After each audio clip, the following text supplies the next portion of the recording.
PEGI 16.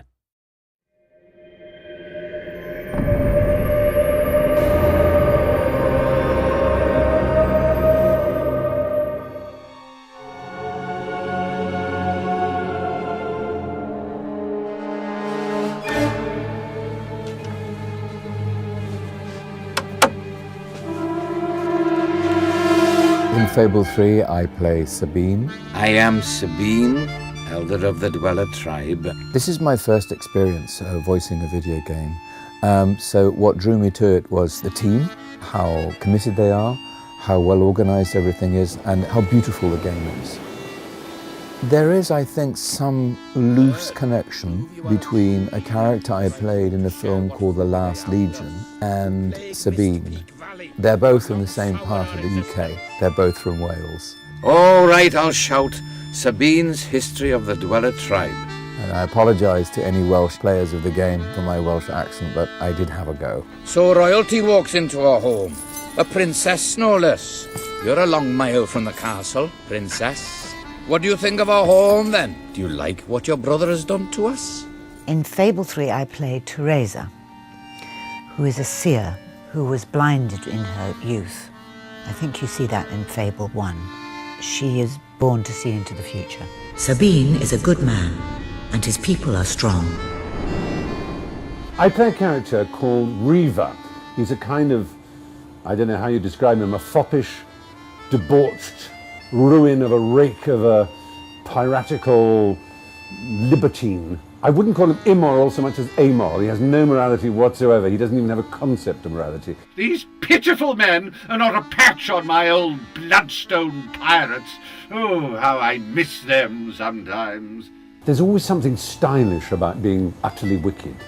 Hey, Master Weaver, you think anyone will actually get this perfect score? No need to get restless, sweetheart. Barry Hatch is here to take care of you. Fancy a quick jig?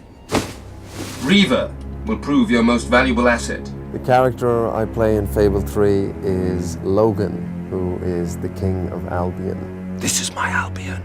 Its people will do as I say, or they will die. Its future will be as I decree, or it will end. It's my first time playing a video game character, and it's really interesting because it's another sort of form of storytelling. What are you doing here? The war room is no place for a child. What was really helpful was when I got sort of, sketches and images of the character, and through that I could sort of gather a lot of information, really, sort of an air of sort of pomposity and an arrogance and paranoia. Take my sister and her friend to the throne room. We shall settle this matter officially. When Logan started to behave so appallingly, I told myself he wanted to prove his strength by seeing off a few agitators. In Fable 3, I play a character called Elliot, who's the female hero's kind of love interest, potentially. To force an entire kingdom to live in fear. That's true tyranny. He's a very genuine, kind man who is kind of the moral barometer for the female hero. Not a great fighter, pretty useless, and gets in a lot of trouble. All hail the Queen of Albion! I play a character called Sir Walter Beck, who's the kind of typical right-hand man of the monarch. Oh, balls to you all. He's loyal, he's honest, he's a hard fighter. Ha-ha! You only went and broke it. Look at that. Am I a great teacher or what? He's everything that a king would want, just here. Blocked! Stick that up Logan's pipe and smoke it. In Fable 3, I am playing the part of Ben Finn, who is a sort of rapscallion, soldier-cum-adventurer who, had a difficult life. He grew up on the wrong side of the tracks, didn't really want to. He's always been quite a moral guy. He's always been kind of wanted to do the right thing, but was just dragged back into criminality again and again. But eventually, he joined the Royal Albion Army and sort of became this sort of, the guy he wanted to be. Ow! It's like being hit by a frozen sock!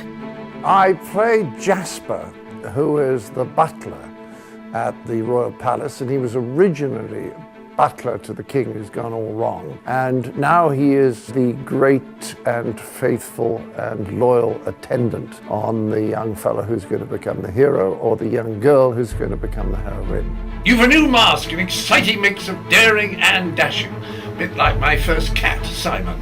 I think people often wonder whether an actor is using himself in a character, and I think the answer is, to some extent, he has to. One of the things that's missing from a lot of video games is good writing and good voice work. I mean, they require that. It's just because they're video games doesn't mean they don't require the same attention that movies do, or television, or what have you. And I think this one has a wonderful mythology, and it's witty, and it's engrossing, and it demands to have people that, you know, can step up to the plate. This is revolutionary for me. It has to become part of the actor's vocabulary. We have to join in or perish. Okay, you're ready? The video's ready? Are you ready? A wolf has been hit! Oh, no, actually, could I do that again? It sounded a little bit grand. Could very well destroy the Kingdom of Albion. Just like that poster. And is my cappuccino here yet? It's a shambles! My advice to anyone who wants to play this game and win and overthrow Logan and be a good leader is to be yourself. Don't try and second guess. Don't try and think, oh, I wonder if the game wants me to do this or the game wants... It's not about that. It's about you, the player.